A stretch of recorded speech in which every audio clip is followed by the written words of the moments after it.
नमस्कार दोस्तों, मैं हूं अमर और आप देख रहे हैं alert India alert YouTube channel. दोस्तों, आपको आज मैं ऐसी विद्या के बारे में जानकारी दे रहा हूं जिससे आप राजयोग प्राप्त कर सकते हैं। राजयोग विद्या वह विद्या है जिसके अध्ययन और समुचित अभ्यास से मन का यथेष्ट विकास होता है। इसके द्वारा हम अपने मानसिक दूषणों को हटा सकते हैं, मानसिक त्रुटियों की पूर्ति कर सकते हैं और सब प्रकार के मन को प्रबल और शक्तिमान बना सकते हैं। मन का कार्य केवल इतना ही न समझना चाहिए कि वह केवल संकल्प विकल्प किया करता है या मनमोदक या स्वाद लेता है। मनमोदक का स्वाद लेता है, नहीं। मन बड़ी भारी सत्ता है। यह आत्मा का आविर्भाव है। व्यष्टि में रासायनिक संयोग प्रीति से लेकर प्रतिभा और इल्हाम तक इसकी दौड़ है। छोटे से छोटे भौतिक परमाणु को जो परस्पर मिलकर अणु बनाते हैं, वह इसी मन की क्रिया है। पौधों का पौधों का लगना, पल्लवित और पुष्पित होना इत्यादि मन ही की क्रिया है। मनुष्य के शरीर में अन्न, पाचन, रस, रुधिर, मांस, मज्जा इत्यादि का निर्माण मन ही की क्रिया से होता है। इच्छा, द्वेष, राग, रोष, सोचना, विचारना आदि मन ही के खेल है, जिसे हम प्रतिभा, इल्हाम और इंस्पिरेशन कहते हैं। वह भी मन की उच्च कीर्ति है। संसार का कोई ऐसा कार्य नहीं है जिसकी उत्पत्ति मन से नहीं हुई है।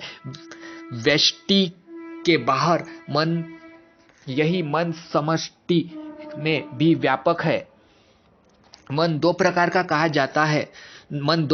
कहा गया है, चेतन और अचेतन। परंतु इस विभाग से भी भ्रम उत्पन्न होने की आशंका है। हमारे जीवन की क्रियाएं तीन श्रेणी में विभक्त हो सकती है। अचेतन क्रियाएं जो प्रवृत्ति मन, अचेतन मन द्वारा संपादित होती है, जैसे अन्न, पाचन, रुधिर रचना, गर्भस्थ बालक का सृजन आदि। चेतन क्रियाएं जो चेतन मन अर्थात बुद्धि द्वारा संपादित होती है, जैसे समझना, तर्क करना, स्मरण करना इत्यादि। तीसरे फिर अचेतन क्रियाएं जो हमारे मन की उच्च भूमिकाओं में हुआ करती है, पर जिनकी चेतना हमें नहीं होती, और जब कभी संयोगवश हो जाती है तो हम उसे प्रतिभा, इल्हाम, अंतः प्रेरणा, देववाणी आदि अनेक नामों से द्योतन करते हैं। मन एक महती शक्ति है। मन शोक के साथ कहना पड़ता है कि यह इस समय मनुष्य समाज मन के साथ जितनी उपेक्षा और लापरवाही करता है, उतनी और किसी शक्ति के साथ नहीं करता। हाँ, चेतन मन की शिक्षा के लिए स्कूल और कॉलेज है, पर अचेतन मन की तो कोई खबर भी नहीं लेता। आप लोग इस शास्त्र को पढ़ेंगे, इसका अनुष्ठान करेंगे, तो आप पर विदित होगा कि चेतन मन का बहुत ही छोटा अंश है। इसके बड़े बड़े भाग तो चेतनता के नीचे और चेतनता के ऊपर है। आप ही बतलाइए, चेतनता के नीचे और ऊपर वाले भागों की ओर कौन कानी आंख से भी ताकता है। तो दोस्तों, चेतनता की जड़ भी मन की नीचे वाली अचेतन की भूमिका में पड़ती है। चेतना की प्रत्येक बात मन की अचेतन भूमिका में अंकुरित होती है। बीज के जमने की दशा से तो आप लापरवाह रहते हैं, उसके अचेतन मूल में तो आप कोई कार्रवाई नहीं करते। तो फूल पत्तों को सींच कर पौधे को क्या पुष्ट करेंगे, अथवा पत्तों को तोड़कर विष वृक्ष को क्या हटा सकते हैं। आपका मन एक जंगली हाथी या घोड़े की भांति मन माना विचारा करता है। कीचड़ में फंसे तो आपको परवाह नहीं, कांटों में फंसे तो भी आपको चिंता नहीं। चिंता हो ही कर क्या करेगी। मन तो आपके वश में है ही नहीं। वह आपको लिए हुए मनमानी जगहों में दौड़ा करता है। जब वह कभी आपकी समझ के अनुसार अच्छी जगह ले गया तो आप थोड़ा प्रसन्न हो गए, नहीं बुरी खंदक या जलती आग में ले जाकर झोंक दिया तो सिर धुना कीजिए और चिल्लाया कीजिए। आजकल के मजहबी आदमी तो जो भक्त, पंडित और साधु आदि नामों से पुकारे जाते हैं, उन्होंने जब बड़ी अक्लमंदी दिखाई तो आपको सलाह देते हैं कि मन को मार डालिए, इसे रोक में रखिए। हम पहले ही कह आए हैं कि मन आत्मा का आविर्भाव है। आपकी सामर्थ्य भी है कि इसे मार डाले, अथवा यो ही अनजान मनुष्य की भांति बक उठते हैं।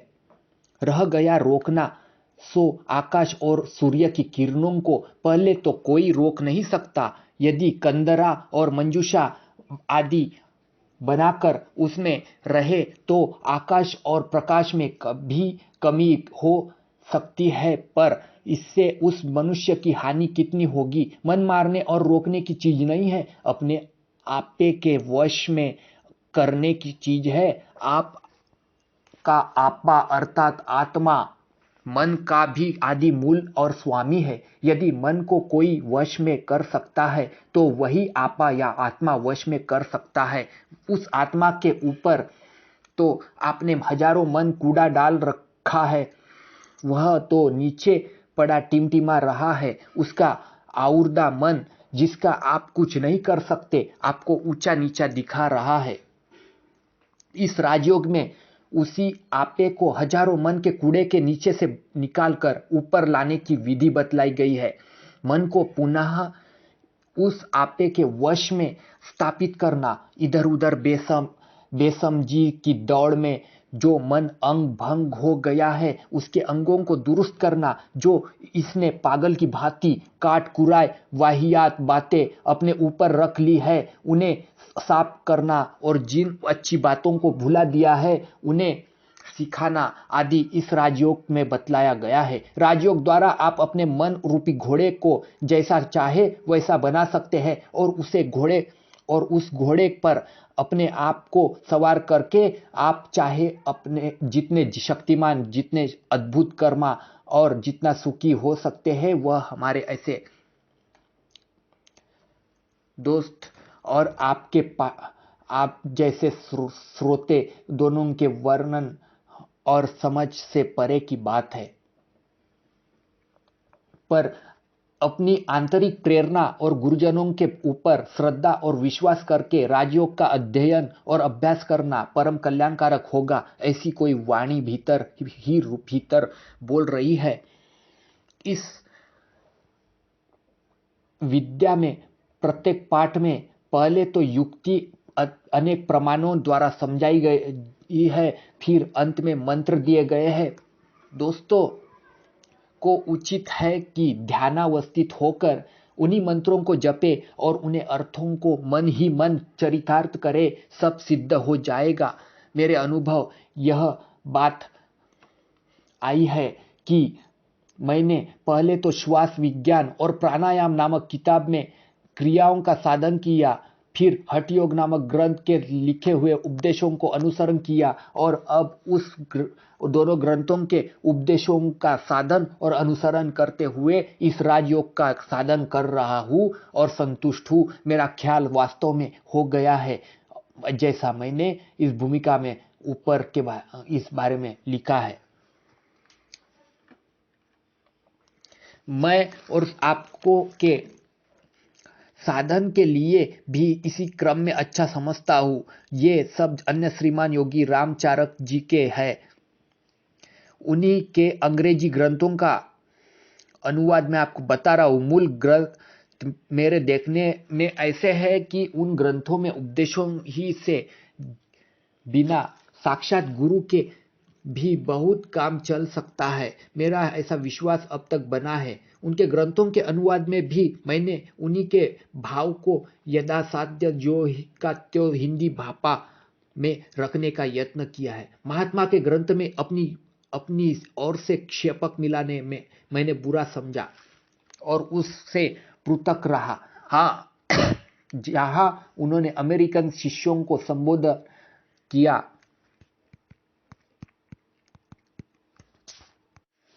वहाँ पर मैंने अपने देश भाइयों की ओर इशारा किया है, जहां पर योगी जी के ने अनेक पश्चिमी आचार्यों के मतों के को उद्धृत करके योग के अन्य सिद्धांतों को पुष्ट किया है, वहां पर मैंने थोड़े को लिखकर शेष अनावश्यक समझकर छोड़ दिया है। तो दोस्तों ये हुई राजयोग विद्या की प्रस्तावना। तो दोस्तों राजयोग यानी मानसिक विकास होता है, तो इसके बारे में मैं शॉर्टकट में और आपको जानकारी देने वाला हूँ। तो भारतवर्ष में राजयोग विद्या की दीक्षा चाहने वाले शिष्यगण जब योगी आचार्य से शिक्षा पाने की अभिलाषा करते हैं, तो पहले उनको ऐसे पाठ दिए जाते हैं जिनसे यथार्थ आत्मा की सत्ता के विषय में उनको ज्ञान हो, और उस गुण ज्ञान का उपदेश किया जाता है, जिसके द्वारा वे अपने भीतरी अहम के अनुभव और बोध को विकसित पा सके। उनको यह बात दिखलाई जाती है कि कैसे वे अपनी असली सत्ता के विषय में अशुद्ध और अपूर्ण ज्ञान को दूर फेंक दे सकते हैं। जब तक शिष्य इस शिक्षा को अच्छी तरह नहीं सीख जाता, या जब तक उसके चित्त में सच्ची बात कम से कम अंकित नहीं हो जाती, तब तक उसे आगे शिक्षा नहीं दी जाती, क्योंकि ऐसा माना जाता है कि जब तक वह अपनी यथार्थ सत्ता के बोधपूर्वक अनुभव तक नहीं जगता, तब तक वह अपनी शक्ति के उद्गम भंडार को समझने के योग्य नहीं हो सकता, और इसके अतिरिक्त यह अपने भीतर आकांक्षा की शक्ति को नहीं अनुभव कर सकता, जो शक्ति की राजयोग की सारी शिक्षाओं का आधार रूप है। योगी आचार्य लोग शिष्य की इस यथार्थ सत्ता विषयक केवल स्पष्ट बुद्धिगत भावना ही से संतुष्ट होते, परंतु वे आग्रह करते हैं कि शिष्य उसकी यथार्थता का अवश्य अनुभव करे, असली आत्मा का ज्ञानवान अवश्य हो जाए, ऐसी चेतना में अवश्य प्रवेश करे, जिसमें अनुभव अपने प्रतिदिन के अहम का अंग हो जाए, जिसमें उसके मन में अनुभवी चेतना प्रदान भावना को हो जावे, जिसके गिर्द उसके सारे विचार और क्रियाएं घुमा करे। कुछ शिष्यों को तो आत्मा अनुभव जो ही इधर उधर ध्यान पहुंच जाता है, बिजली की चमक के समान आता है। अन्य दशाओं में शिष्यों के लिए यह आवश्यक होता है कि कठिन शिक्षा का अनुसरण करें, तब बोध में अनुभव प्राप्त करें। योगी आचार्य लोग बतलाते हैं कि यथार्थ आत्मा के जागते हुए बोध के दो दर्जे होते हैं। पहला, जिसको अहम का बोध कहते हैं, असली सत्ता का पूरा बोध है, जो शिष्य को प्राप्त होता है, और जो शिष्य को जानता है कि वह असली सत्ता है, जिसकी जीवन इस पार्थिव देह पर नहीं अवलंबित है, वह जीवन जो शरीर के नाश हो जाने पर भी बना रहेगा, वास्तव में असली जीवन है। दूसरा दर्जा, जिसको अहमस्मी का बोध कहते हैं, वह बोध है जिसमें अपनी सत्ता विश्व सत्ता से मिलकर एक हो जाती है, और जिसमें अपना संबंध और लगाव सारे प्रकट और अप्रकट जीवन से हो जाता है। बोध के ये दोनों दर्जे समय पर उन सब लोगों को मिलते हैं जो पद की तलाश करते हैं। किसी दो को तो यह एक एक मिल जाता है, अन्यों को क्रमशः उदय होता है, बहुतों को तो राजयोग के अभ्यासों और क्रियाओं की सहायता से प्राप्त होता है। योगी आचार्यों की अनेक शिष्यों के लिए पहली शिक्षा जो बताई गई है, पहले दर्जे का तक पहुंचाती है। निम्नलिखित है, मैं बता रहा हूं कि विश्व के परम आत्मा परम ब्रह्म ने उस विश्व को विकसित किया है जिसे मनुष्य कहते हैं, जो इस ग्रह पर ऊंचा से ऊंचा विकास है। पर ब्रह्म ने विश्व में, जिसमें दूरस्थ जगत, सूर्य, ग्रह और इत्यादि सम्मिलित है, जीवन के अनंत रूपों को विकसित किया है। इन रूपों में बहुत तो इस पृथ्वी के हम लोगों को अज्ञात है, और साधारण मनुष्य की भावना में उनका आना ही असंभव है, परंतु इन पाठों से और अध्यात्म विद्या के उस भाग से कुछ भी संबंध नहीं है जो जीवन के इन असंख्य रूपों का वर्णन करती है, क्योंकि हम लोगों का समय तो मनुष्य के मन में उसकी वास्तविक प्रकृति और शक्ति के विकास में लगाया जाएगा। बाह्य जगत के गूढ़ भेदों के हल करने की पूर्व मनुष्य को अपने भीतरी जगत अर्थात अपने अहम के भीतरी राज्य पर अधिकार कर लेना चाहिए। अब जब वह इस कार्य को कर ले तब वह बाह्य ज्ञान के प्राप्त करने में के लिए आगे बढ़े। जैसे मालिक गुण भेदों को जानना चाहता है, न कि गुलाम की भांति विद्या के उच्छिष्ट को भिक्षा की भांति मांगे। शिष्य के लिए पहला ज्ञान आत्मज्ञान होना चाहिए। मनुष्य जो इस भूमंडल पर परमात्मा का उच्च उच्च विकास है, अद्भुत रीति से संगठित पदार्थ है, और यद्यपि साधारण मनुष्य इसकी वास्तविक प्रकृति का बहुत ही कम ज्ञान रखते हैं, इसकी भौतिक, शारीरिक, मानसिक और आध्यात्मिक बनावटों में ऊंचे से लेकर नीचे से नीचे पदार्थ सम्मिलित है। अपनी हड्डियों में तो वह प्रायः खनिज रूप में विकसित हो रहा है। यथार्थ में उसकी हड्डियों, शरीर और रुधिर में खनिज पदार्थ वस्तुतः मौजूद रहते हैं। शरीर का भौतिक विज्ञान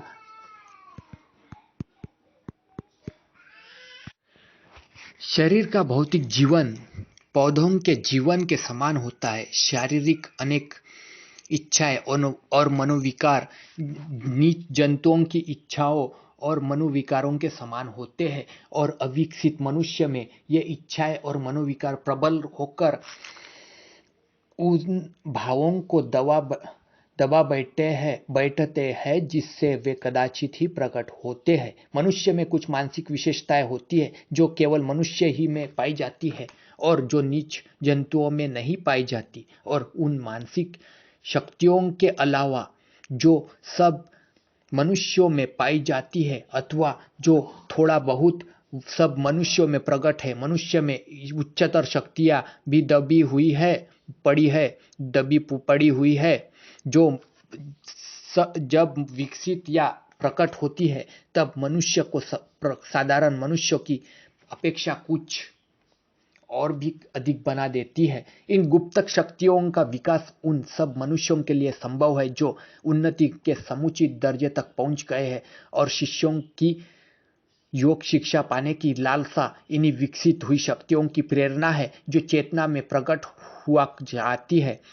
तब वह आश्चर्यजनक पदार्थ है जिसे आकांक्षा या दृढ़ संकल्प कहते हैं, जिसे वे लोग बहुत ही कम समझते हैं। जो योग शास्त्र से अनभिज्ञ है, यही जीवात्मा की उच्चतम शक्ति है जो परमात्मा से आदि स्वत्व करके प्राप्त हुई है। परंतु यद्यपि ये मानसिक और शारीरिक बातें मनुष्य से संबंध रखती है, पर ये मनुष्य नहीं है। मनुष्य को अपनी वस्तु, औजारों और उपकरणों पर अधिकार, शासन और प्रेरणा चलाने के योग्य होने के पहले अपने के अनुभव करने में जागरूक हो जाना चाहिए। उसको समझ जाना चाहिए कि कौन अहम है और कौन अहम से भिन्न पदार्थ है। यही शिष्य का पहला कार्य है। वह मनुष्य की आत्मा है, परमात्मिक ज्योति है जो परम पवित्र परमात्मा से निकली हुई है। वह परमात्मा की संतान है। वह अमर, अनादि, अनंत, अविनाशी और अविकारी है। वह अपने में शक्ति, ज्ञान और सत्यता धारण करती है, परंतु उस बच्चे की भांति जिसमें पूर्ण भविष्य का पूर्ण मनुष्य छिपा हुआ है। मनुष्य का मन अपनी गुप्त और अव्यक्त शक्तियों से अनभिज्ञ है, और अपने आप ही को वह नहीं जानता। जो वह अपनी वास्तविक प्रकृति के ज्ञान में विकसित और जागरूक होता है, त्यों वह अपने गुणों को प्रकट करता है और अनुभव करता है कि परमात्मा से हमें क्या मिला है। जब यथार्थ आत्मा जगने लगती है तब वह अपने ऊपर से उन पदार्थों को पृथक करने लगता है जो उसके केवल आवरण मात्र है, परंतु जिन्हें वह अपनी अर्ध जागृत अवस्था में अहम समझता था, पहले इसको तब उसको पृथक करते करते वह अंत में उन सब पदार्थों को पृथक कर देता है जो अहम से भिन्न है, और अपने वास्तविक आत्मा को आवरणों के बंधन से छुड़ाकर मुक्त कर देता है। तब फिर वह पृथक किए हुए आवरणों पर लौट जाता है और उन्हें व्यवहार में लाने लगता है। इस प्रश्न के विचार करने में कि यथार्थ आत्मा क्या है, पहले आइए इस बात की जांच की जाए कि मनुष्य कहता है कि हम, तो उसके हम का क्या मतलब है। निज जंतुओं में यह हम भाव नहीं होता।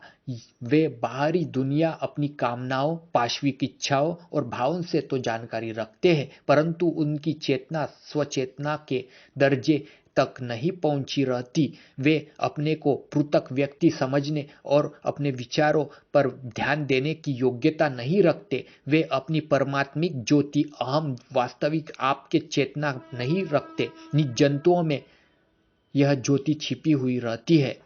मनुष्य जीवन के भी नीच व्यक्तियों में यह ज्योति अनेक आवरणों के भीतर छिपी रहती है, जिनसे उसका प्रकाश बंद सा रहता है, परंतु तो भी वह वहाँ सर्वदा है अवश्य। वह जंगली मनुष्यों के मन में सोई हुई दशा में है।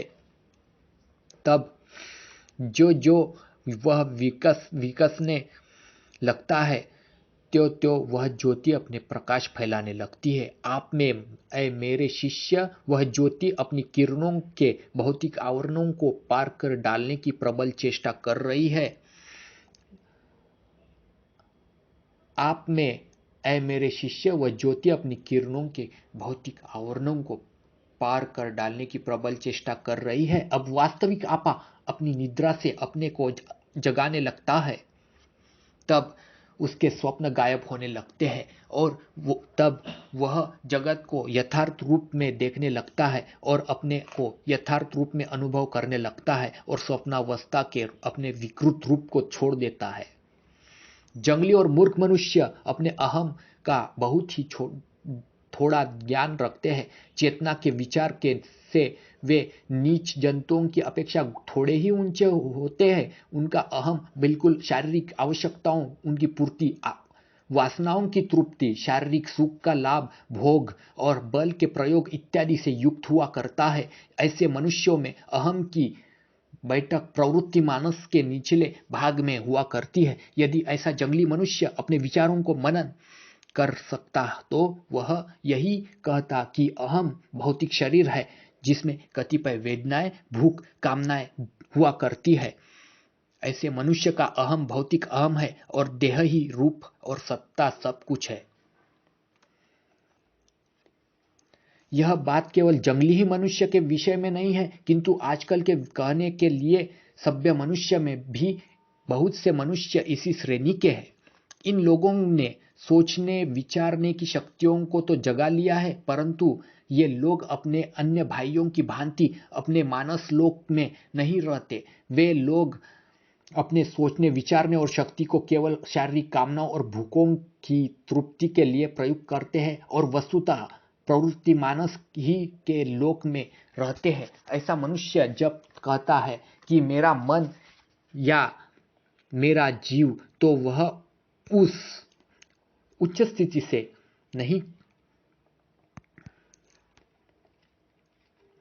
कहता जहां से कि वह उन आचार्यों की दृष्टि से इन सांसारिक पदार्थों को देख सकता था जो आत्मानुभव किए हुए है उन्हीं, किंतु वह नीच स्थिति से उस मनुष्य की दृष्टि से देखता है जो प्रवृत्ति मानस के लोक में रहता है और जो उच्च गुणों को अपने से ऊपर, बहुत ऊपर देखता है।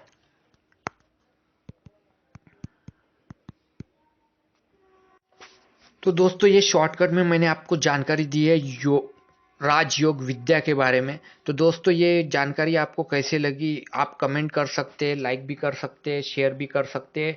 तो दोस्तों, अगर आपने मेरा channel alert India alert subscribe नहीं किया तो सब्सक्राइब जरूर कर लीजिए और बेल घंटी आइकन पे क्लिक कर लीजिए ताकि नोटिफिकेशन मिल सके। आपका दिन शुभ हो। नमस्कार दोस्तों, मैं हूँ अमर और आप देख रहे हैं अलर्ट इंडिया अलर्ट यूट्यूब